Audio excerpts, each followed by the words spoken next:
or 11 degrees. Now you're up to date on News Talk.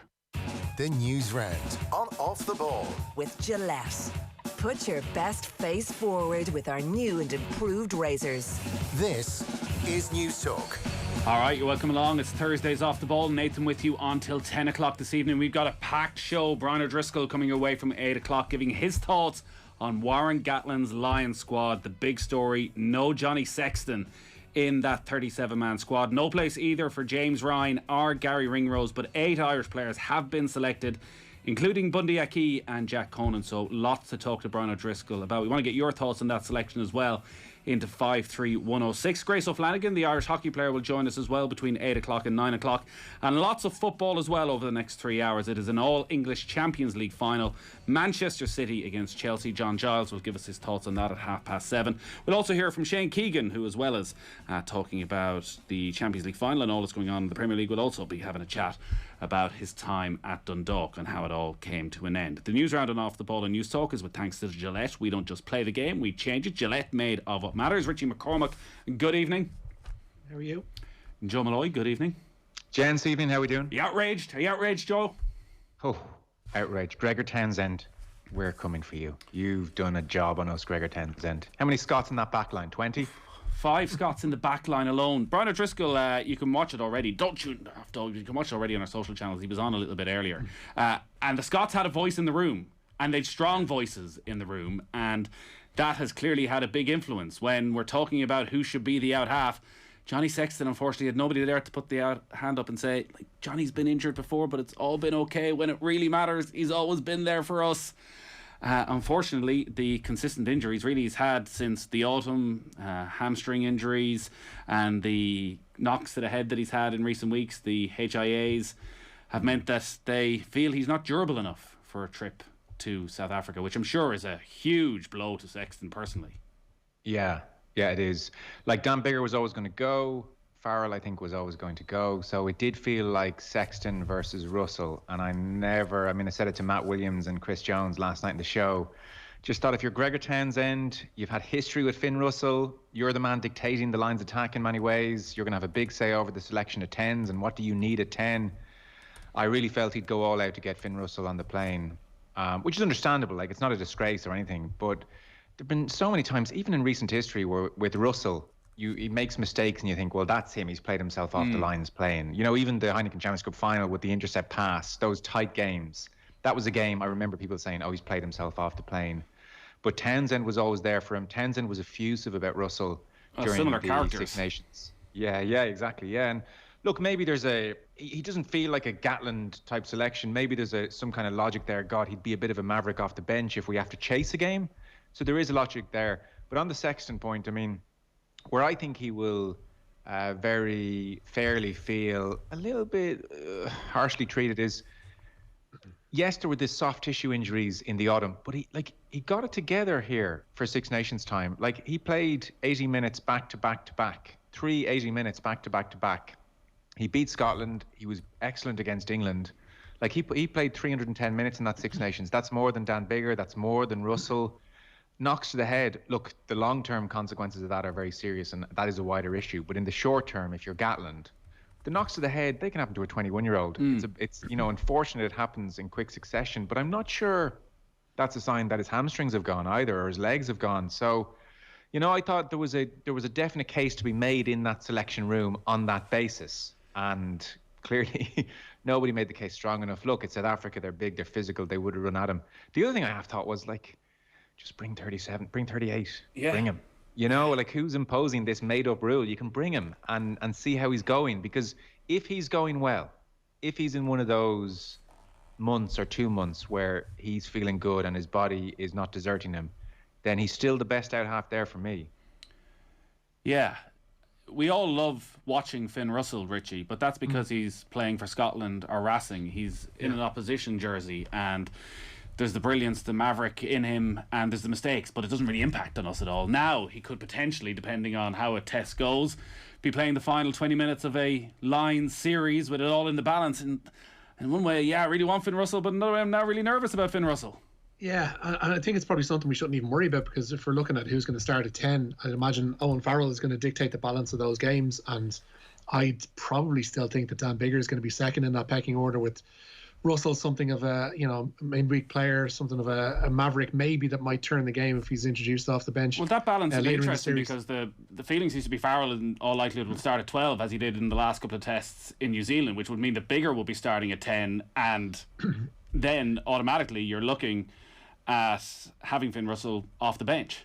Well, given the way Gatland spoke about the tandem of Robbie Henshaw and Bundy Aki today, and he did mention them as a duo, it seems like he'll want to at least trial them before going into that first test, because he liked the look of them. He liked the variety, he said, that they bring to the midfield. And I feel like he's going to be going with tested duos, and he might, with that in mind, opt to pick Farrell at out half. But on the Sexton thing and on the injuries thing, I think the head injuries have massively impacted on Townsend and Gatland and co.'s decision on this, because like if you look at it, like Joe mentioned there, the 3 games back to back in the Six Nations, outside of that you would struggle to find a series of games like that for Jonathan Sexton this season. And in the past 3 months, like since February in that opening game against Wales, he's shipped 3 knocks to the head. Now he's training, doing ball work and stuff like that with Leinster at the moment, and doing running, but they haven't been able to risk him in a game. We don't know when he's going to be, next into a game for Leinster. His lack of minutes hasn't been a problem before, but I just think it's the fact that he's had 3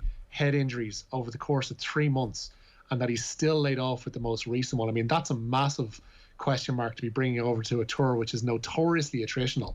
I mean, and if you pick up a bang in training, if you pick up a bang in the first, provincial match, then that's you done. But that will happen. Like in the last tour to South Africa in 2009, 10 players had their tours cut short because of injury. And in a sort of perverse way, I think Joe touched on it, with a head injury, it's very black and white. You're either okay or you're not. Yes, there's the long-term consequences that we can't really speculate with Johnny Sexton, but if the doctors say he's okay, he is okay to go and play. Whereas with, say, a persistent hamstring injury, you're always worried that it'll go. That if he hasn't been ruled out because of this knock to his head and the missing the La Rochelle game, well, then we have to assume, considering they haven't said it, that he should be back fit by then. And it does feel quite harsh that like anybody can get injured over in South Africa, but he has shown that he can put together a run when it's needed. And maybe you don't need to play him in every game. Maybe at his age automatically he's going to be 36 by then. You're protecting him, you're playing him in 2-3 warm-up games. With Sexton, with his fitness, that he can come back and be pretty much at it. And just as an alternative, even there as somebody putting some pressure on Biggar, because if he makes the decision to play Farrell, and listen, I understand Aki's there and maybe he's in the Ben Teo role of 4 years ago and he starts the first test and Gatland realises the error of his ways again. It just feels like Sexton definitely has something to offer. Though in saying that, Joe, like Finn Russell is probably in some ways the only real exciting player in this squad. He's the only one close to a maverick. Oh, look, I take all Richie's points and Sexton as well, and yours. Like I've ebbed and flowed on it. I think pre-Six Nations, based on his autumn, you would have said, well, there's no chance he can go. Like his body is deserting him. And then he surprised me and lots of people by being the form out half in the Six Nations. Beats England, beats the Scots. I think Gatland watching that game where he's against England, where it seems Bundy Aki really convinced him. I would have thought he would have had to be struck by Johnny Sexton's form then as well. So I would get the impression he was on the plane then, and as Richie says, it's been a bad run since. But that nagging feeling I have at the back of my head is, well, anyone can get hit in the head. Again, it's very serious, and there's a longer term conversation about that in rugby, but Gatland's not worried about that.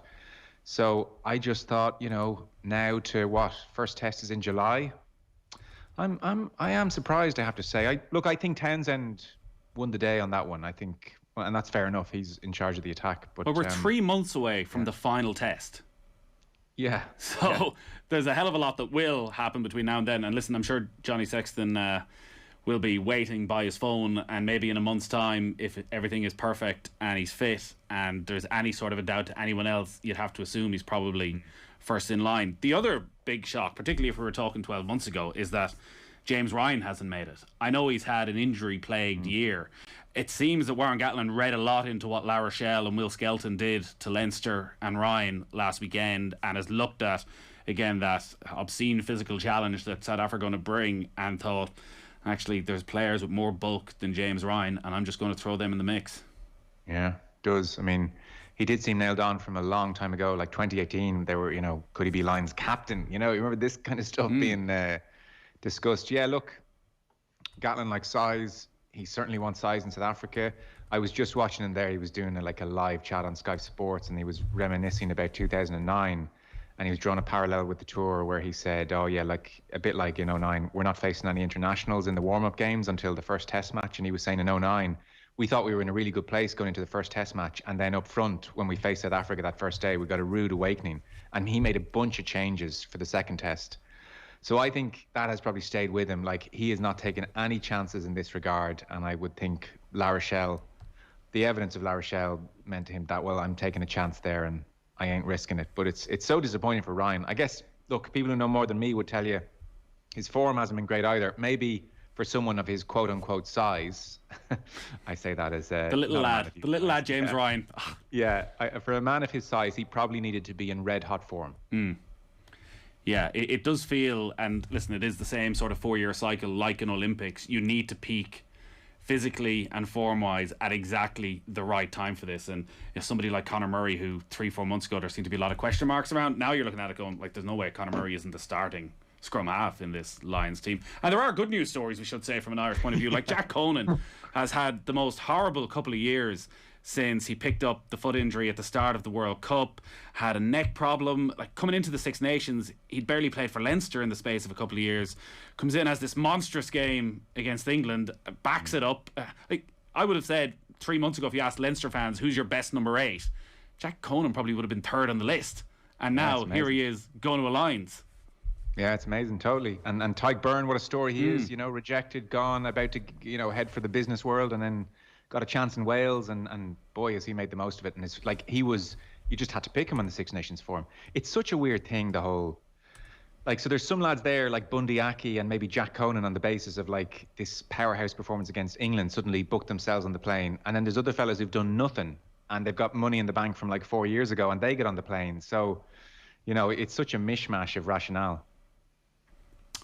Yeah, Richie, I think you have some audio here from the press conferences. Yeah, as you mentioned, the name of Jonathan Sexton, a notable absentee from the Lions squad named to tour South Africa today. The Ireland captain had previously toured in 2013 and 2017, and also missing out, as we mentioned there, Sexton's Leinster and Ireland teammates James Ryan and Gary Ringrose. Head coach Warren Gatland has been explaining Sexton's absence.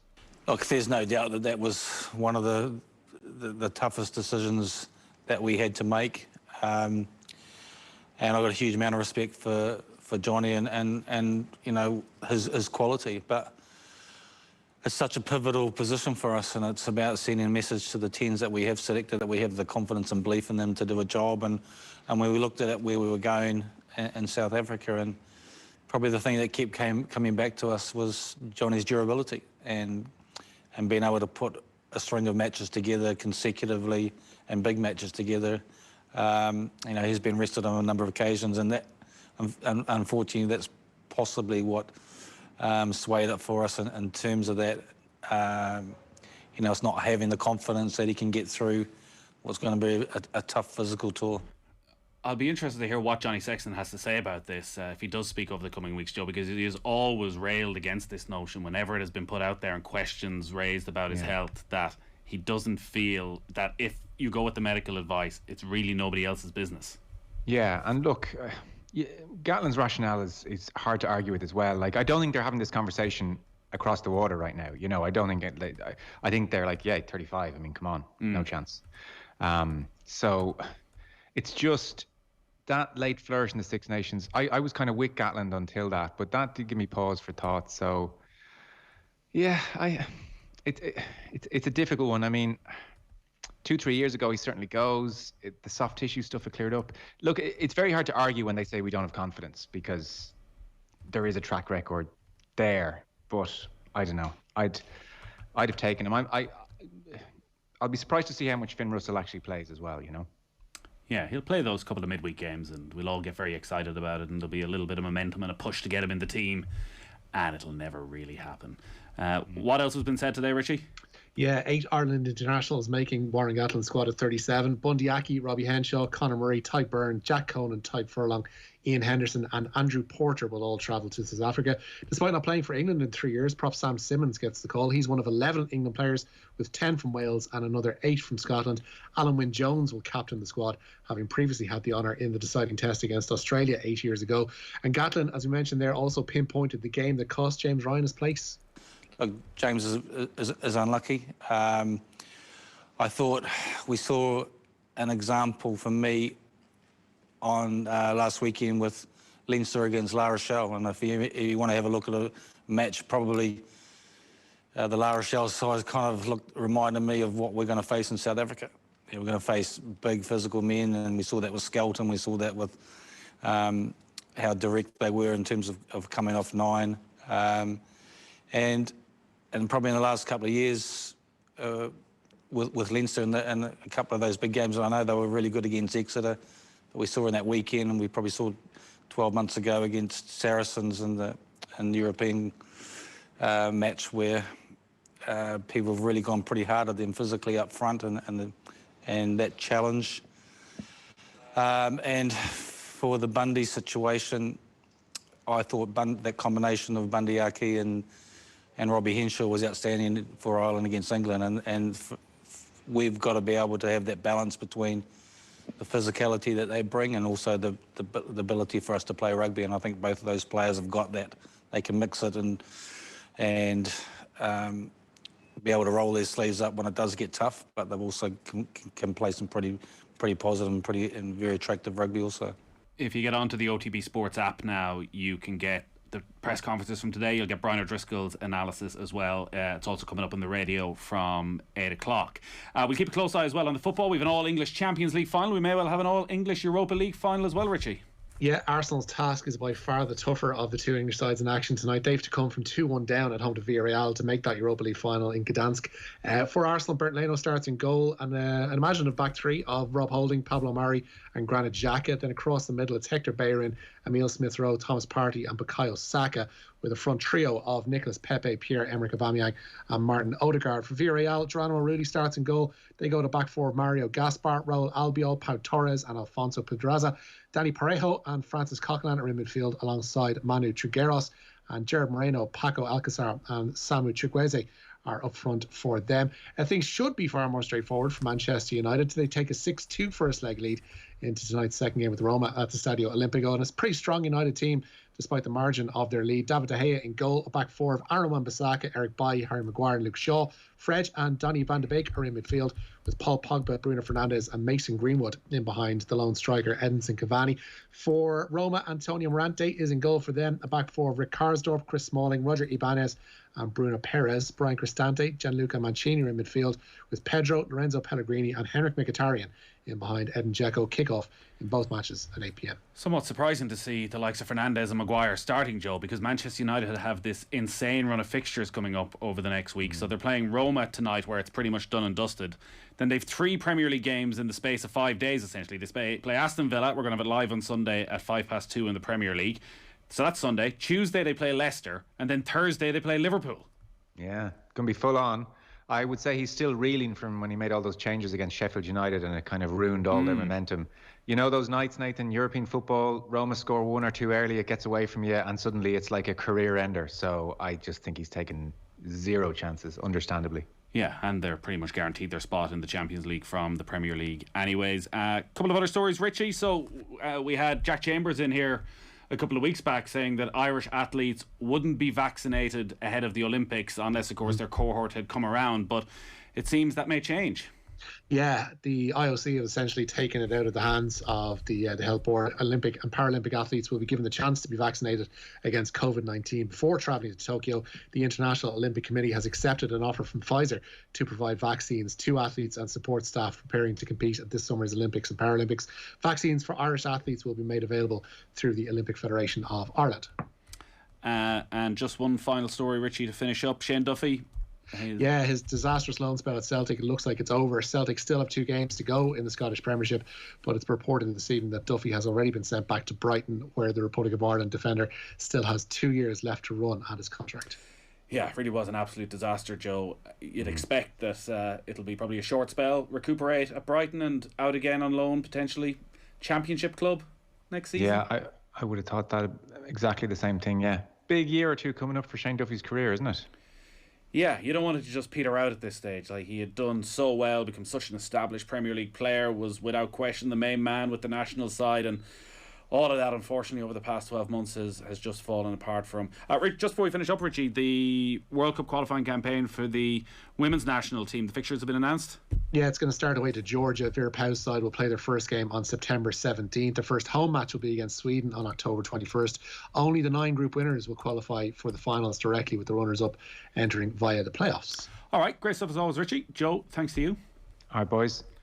So 53106 is the text number. The plan for the evening. John Giles will be with us in just a couple of minutes. He'll be looking back on Chelsea and Manchester City's progression to the Champions League final. Brian O'Driscoll is with us after 8 o'clock for an in-depth look at Warren Gatland's Lions squad.